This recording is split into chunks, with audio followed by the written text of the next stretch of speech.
So the battle for resources in the Western Hemisphere. So geopolitics in 2026. तो 2026 में जो geopolitics है that is the energy transition and resource security. Energy transition and resource security. तो 2026 का जो geopolitics है उसमें oil is acting as a weapon. Oil is a weapon because by seizing control of the world's largest oil reserves, that is a Venezuela, the US aims to flood the market if necessary to keep prices low, damaging the economies of petro rivals like Russia and Iran.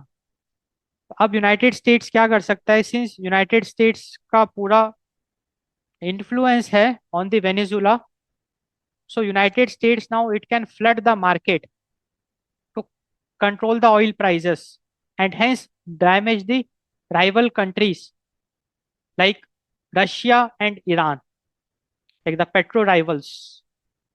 And the lithium triangle, ये बहुत important है lithium triangle. तो lithium triangle में तीन बहुत important countries हैं, Bolivia, चाइल and Argentina, ये सब लैटिन अमेरिका में। एंड यहाँ पे आपको बहुत सारा लिथियम रिसोर्सेज देखने को मिलेगा, इसलिए इसको लिथियम ट्रायंगल का नाम दिया गया है।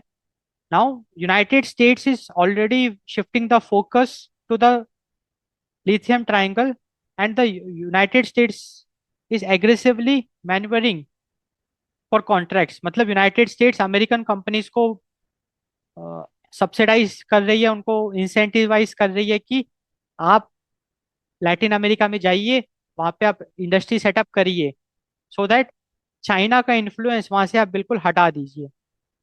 And lithium is a critical mineral and lithium triangle में सिर्फ लिथियम नहीं और भी इंपॉर्टेंट मिनरल्स मिलते हैं for electric vehicles and AI hardware. And United states का पूरा फोकस है कि लिथियम ट्राइंगल पे पूरा कब्जा वो कर ले। So this is a battle for resources.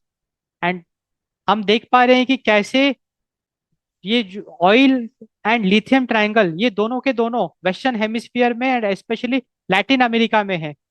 And वहां पे अब यूनाइटेड स्टेट्स पूरा अपना इन्फ्लुएंस बनाना चाह रहा है, rather than, and it is putting efforts to eliminate the influence of rivals like China, Russia and Iran.